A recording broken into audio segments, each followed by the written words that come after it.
요한복음 18장 12절부터 14절까지. 이에 군대와 천부장과 유대인의 하속들이 예수를 잡아 결박하여 먼저 안나스에게로 끌고 가니 안나스는 그의 대제사장이 가야바의 장인이라. 가야바는 유대인들에게 한 사람이 백성을 위하여 죽는 것이 유익하다 권고하던 자로라. 아멘.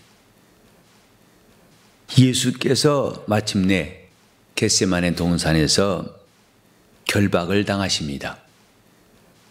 모리아 산에서 아브라함이 아들 이삭을 결박하듯이, 또 모세의 법대로 6월절이 되면은 양을 잡아서 결박해가지고 그 양을 번제물로 드리고 하나님께 제사하듯이 예수께서 이렇게 결박을 당하시니라.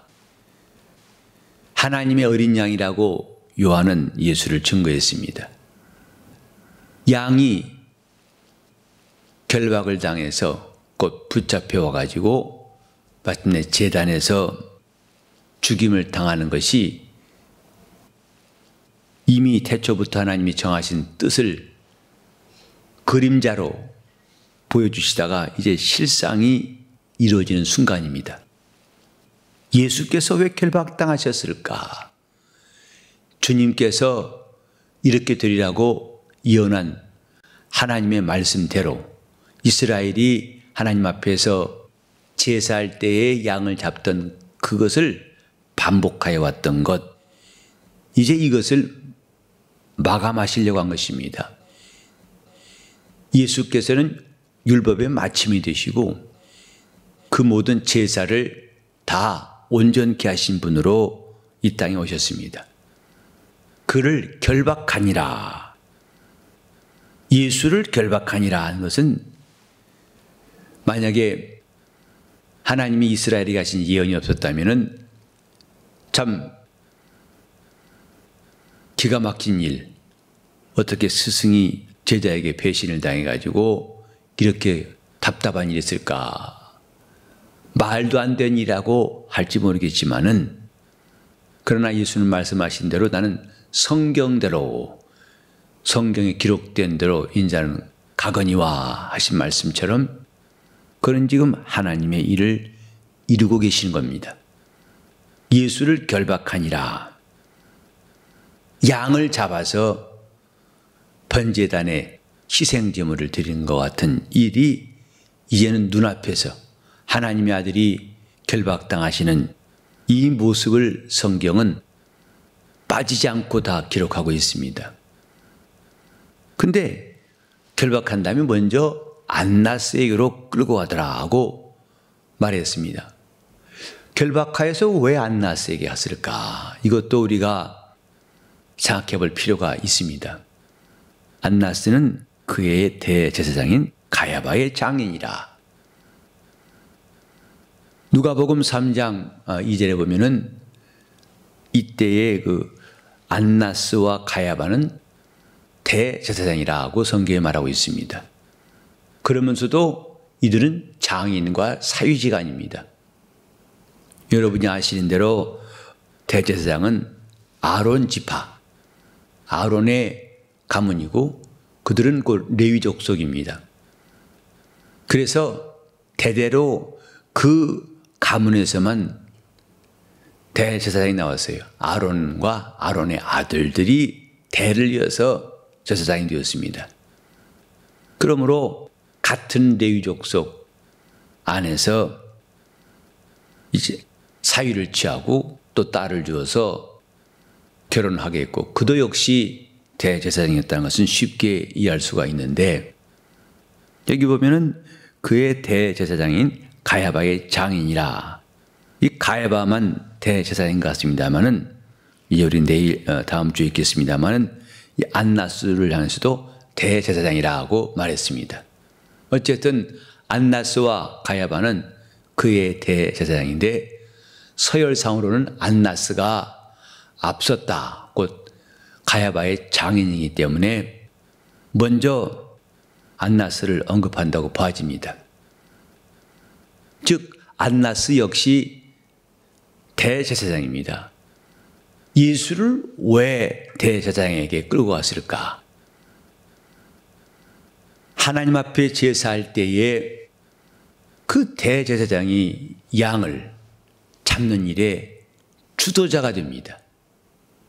이스라엘 온 백성을 위해서 대속할 양을 잡아서 그 양의 피를 가지고 마침내 지성소에 들어가서 속죄소 앞에 나타나 하나님 앞에 온 백성의 죄를 위해 기도했던 자가 구약시대에도 대제사장이었어요.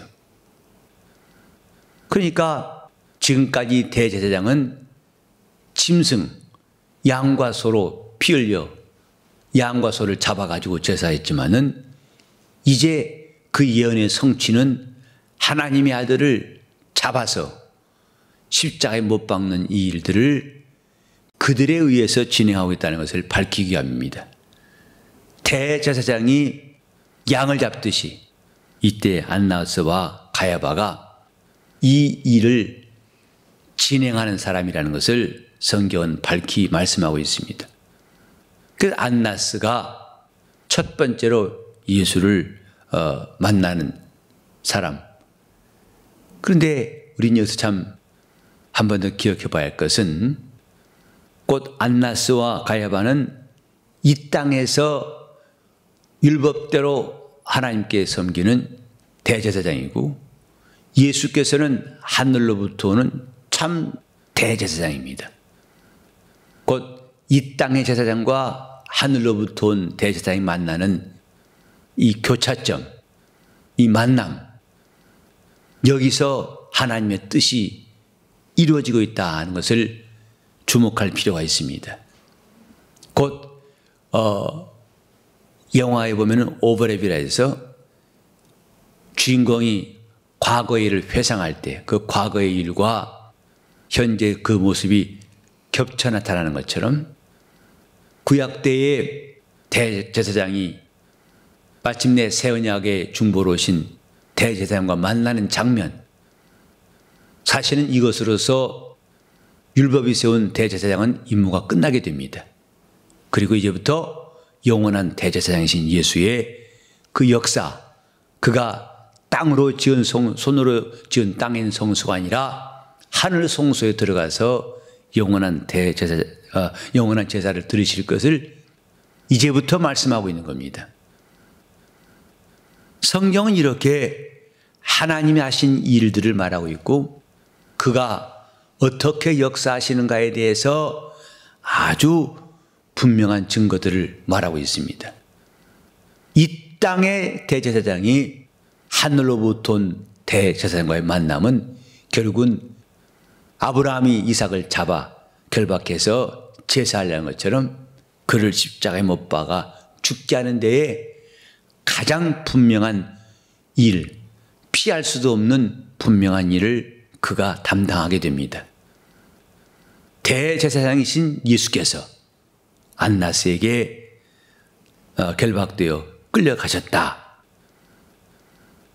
이 짧은 세 절이지만은 왜 성경 요한은 이 사실을 기록하였던가? 곧 예수께서 하늘의 대제사장이라는 사실, 그리고 이 땅의 제사장이 하는 일들을 드디어 마감하는 장면을 놓치지 않고 우리에게 말해주고자 함이라고 생각합니다. 그런가 하면 이 가야바도 대제사장인데 이 가야바라는 사람이 한 일도 중요한 일이 있습니다. 요한복음 11장에 보면은 바로 예수께서 나가 역사하시니까 가장 위협을 받던 사람들이 이 그의 대제사장들과 바리새인과 서기관들이었는데 예수를 믿는 사람, 다른 사람들이 점점 많이 늘어나고 자기들은 제어하기 힘들다고 하니까 서로 회의 끝에 가야바가 일어나서 예언합니다. 한 사람이 온 백성을 위해 죽는 것이 유익하지 않느냐 라고 말한 사람이 바로 가야바입니다. 곧 이 말은 스스로함이 아니요 하나님께서 그를 감동하셔서 그가 하나님의 아들 예수께서 고난당하실 것을 미리 말했던 사람, 예언한 사람입니다. 여기서 이 안나스와 가야바의 역할, 안나스는 비록 당번은 아닙니다. 그 대제사장들도 돌아가면서 역할 담당하는데 가야바가 안나스는 그의 시무하는 사람은 아니지만은 그러나 어여시 선임이다 이 말이죠. 대제사장 중에 선임이고 그를 빼놓고는 말할 수 없는, 비록 가야바가 지금은 그 직무를 대신하고 있습니다마는 그가 선임이 아니고 안나스가 선임인데 그가 누구냐? 대제사장이다. 그건 누구냐? 번제물을 가지고 그 피를 가지고 하나님 앞에 나가는 사람이다. 그가 드디어 예수를 잡아주는 일에 분명한 역할을 했다는 사실과 그리고 이 땅의 제사장의 일을 마감한다는 놀라운 사건을 짤막한 2절에서 말씀하고 있습니다. 또 가야바는 예수께서 잡히기 전에 이미 그가 이렇게 온 백성을 위해서 한 사람이 죽어야 한다고 미리 예언한 사람이고, 하나님이 쓰시는 이 길목에서 하나님의 뜻대로 죽임을 당하시고 고난받으실 예수와 또 이를 위해서 씌어지는 사람들의 역할을 우리가 보게 됩니다.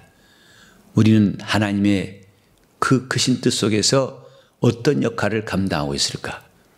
하나님의 예언을 이루기 위해서 이 땅에 죄인들이 득세하는 것도, 죄인들이 활개치는 것도, 악이 횡행하는 것도 하나님의 뜻을 이루어가는 과정입니다.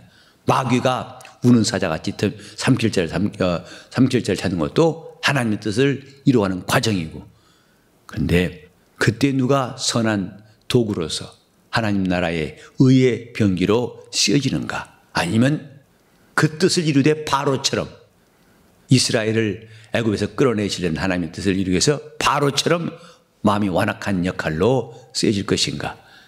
우리는 각각 이렇게 하나님 뜻을 이루어 모든 인류가 만물이 다 주의 뜻을 이루어가는데 그때 어떤 역할을 하고 있고 누가 그 역할을 했는가를 잘 보면서 우리 영혼도 하나님 앞에서 신령하고 거룩한 또 선한 일에 쓰임받는 하나님이 이끌어낼 수 있도록 준비해야 할 것입니다. 우리 기도가 이렇게 하나님의 뜻을 이룰 수 있도록 간구하시는 이 시간 되시기를 바랍니다. 기도하시겠습니다.